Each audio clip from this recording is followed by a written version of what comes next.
अस्सलाम वालेकुम my YouTube family, कैसे हैं सर। मैं उम्मीद करती हूँ आप सब लोग ठीक ठाक होंगे और जहाँ होंगे खुश होंगे। जहाँ रहें अपने प्यारों के साथ खुश रहें, खुशियाँ बांटते रहें और खुशियाँ समेटते रहें। तो फ्रेंड्स, आज मैं बना रही हूँ आलू के कटलेट्स ब्रेड क्रम्स के साथ। और यहाँ पे मैंने लेफ़्ट ओवर ब्रेड्स लिए हैं। कभी भी किसी चीज़ को ज़ाया नहीं करना चाहिए, तो ये ब्रेड खाया नहीं जाता, इसलिए मैंने इनका क्रम्स बना लिया है। यहाँ पे मैंने आलू को बॉईल करके 2 पीसेस में काट के इनको पील कर लिया है।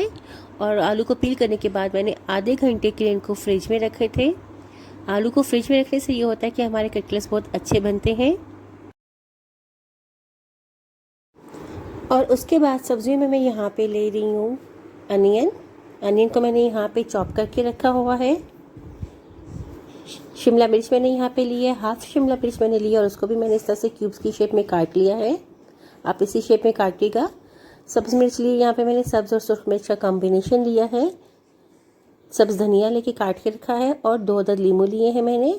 उसके अलावा यहाँ पे मैंने सुर्ख मिर्च ली है, नमक लिया है हस्बे ज़रूरत, हल्दी ली है 2 पिंच, काली मिर्च ली है मैंने हाफ़ टी स्पून और यहाँ पे मैंने पिसा हुआ अनारदाना लिया है। और मसाले आप अपनी मर्ज़ी से कम या ज़्यादा कर सकते हैं। अब सबसे पहले हम ब्रेड क्रम्स बना लेंगे। ब्रेड क्रम्ब बनाने के बाद मैं आलू को यहाँ पे मैश करूँगी। तो आप ये देखिए, मैंने ब्रेड क्रम्ब बना लिया है, बहुत ही फाइन बना है। और अब इन आलूओं को मैं मैश करूँगी। आप चाहें तो किसी मशीन में भी इसको मैश कर सकते हैं, लेकिन आप जब भी कटलेट्स बनाएं तो आलू को हमेशा हाथ से मैश किया करें। यहाँ पे मैं ग्रेट कर रही हूँ आलू को इस तरह से। इससे ये है कि कटलेट्स बहुत अच्छे बनते हैं। तो यहाँ पे मैंने सब आलूओं को कर लिया है, कद्दूकश कर लिया है। आलू कद्दूकश करने के बाद अब मैं इसमें सब चीज़ें डालूँगी। अब इसमें मैंने जो वेजिटेबल्स काटी हुई थी वो मैं डाल रही हूँ। अनियन, सब्ज़ धनिया, सब्ज़ मिर्च, शिमला मिर्च ये डाल दी मैंने। अब इस पर 2 चम्मच मैं यहाँ पे ब्रेड क्रम्ब डालूँगी और बाकी का ब्रेड क्रम्ब मैं लास्ट में यूज़ करूँगी। 2 से 3 चम्मच आप अपने आलू के मुताबिक देख सकते हैं, आपके पोटैटोज़ कितने हैं उसके मुताबिक आप ब्रेड क्रम्ब डाल दें। उसके बाद मैं यहाँ पे ये मसाले डाल रही हूँ जो आपको दिखा चुकी थी मैं। अब इसके बाद अच्छे से हम मिक्स करेंगे और मिक्स करने के लिए हाथों का यूज़ करना चाहिए ताकि अच्छे से पोटैटो में मिक्स हो।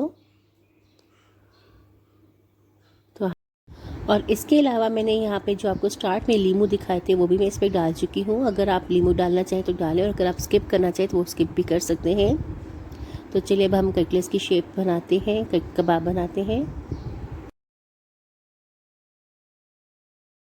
इस तरह से करके हमने कटलेट्स की शेप बना लेनी है।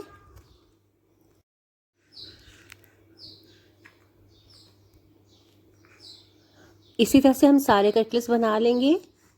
और यहाँ पे मैंने अब ये सब कटलेट्स बना के रख लिए हैं। आप देख सकते हैं कितने अच्छे लग रहे हैं। ये कलरफुल ग्रीन कलर भी नज़र आ रहा है और रेड कलर भी है इसमें। और बिलीव मी, खाने में बहुत ही मज़े के थे। तो अब यहाँ पे मैंने 2 चम्मच मैदा लिया है। अब इस मैदे में मैं डालूँगी तकरीबन 2 पिंच नमक और 2 पिंच ही मैंने यहाँ पे काली मिर्च यूज़ की है, ब्लैक पेपर। ये यूज़ करने के बाद अब इसमें थोड़ा सा पानी डाल के इसको पतली सी लेवी की तरह मैं बना लूँगी। पतला सा लिक्विड हम इसको बनाएंगे, अच्छे से मिक्स करेंगे ताकि लम्स ख़त्म हो जाए। यहाँ पे मैंने अच्छे से मिक्स कर लिया है। अब एक टिक्की लूँगी और इसमें डिप करूँगी।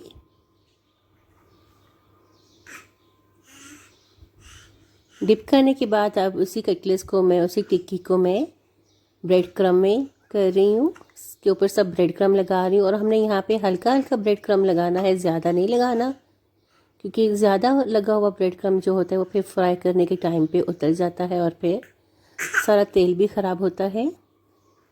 तो इसी तरह से मैं ये दूसरी डिप कर रही हूँ, उस पर ही मैं लगा रही हूँ मैदा। और मैदे में मैंने यहाँ पे नमक और काली मिर्च इसलिए डाली थी ताकि बाहर से भी फीका ना हो। क्योंकि मैदा लगाने से मैदे का अपना टेस्ट आता है, तो मैंने इसमें काली मिर्च और नमक डाल दिया है ताकि यहाँ पे मैदे का टेस्ट फील ना हो। और यहाँ पे मैंने सब कटलेट्स रेडी कर लिए हैं।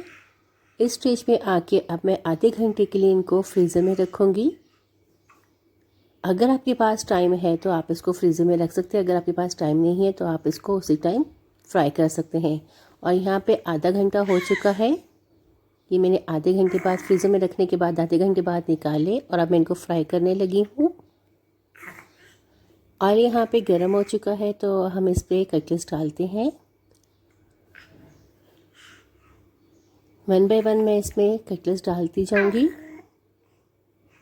तो फ्रेंड्स यहाँ पे याद रहे कि अब मैंने कटलेट्स पे कोई भी अंडा वगैरह नहीं लगाया, क्योंकि इस कटलेट्स की खूबी यही है कि ये अंडे के बगैर रेडी होते हैं और क्रम्स के साथ रेडी होते हैं।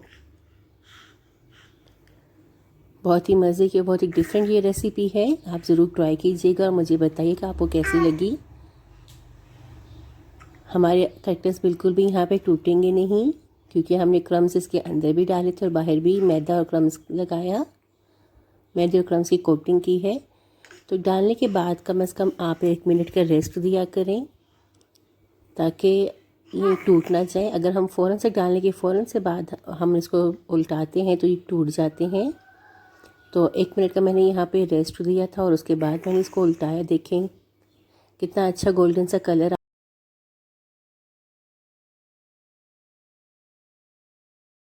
और फ्रेंड्स यहाँ पे हमारे आलू के कटलेट्स ब्रेड क्रम्ब वाले रेडी हैं। मैं उम्मीद करती हूँ आपको मेरी ये रेसिपी पसंद आई होगी। फ्रेंड्स अगर आपको मेरी ये रेसिपी पसंद आए तो प्लीज़ मेरी रेसिपी को लाइक करें और शेयर करें। और अगर आप मेरे चैनल पे नए हैं तो प्लीज़ मेरे चैनल को सब्सक्राइब कर दें और साथ में बने बेल आइकन को ज़रूर प्रेस करें ताकि मेरी हर नई वीडियो का नोटिफिकेशन आपको टाइम से मिल जाया करे।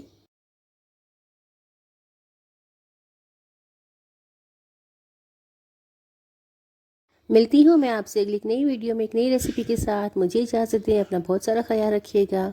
अल्लाह हाफिज़।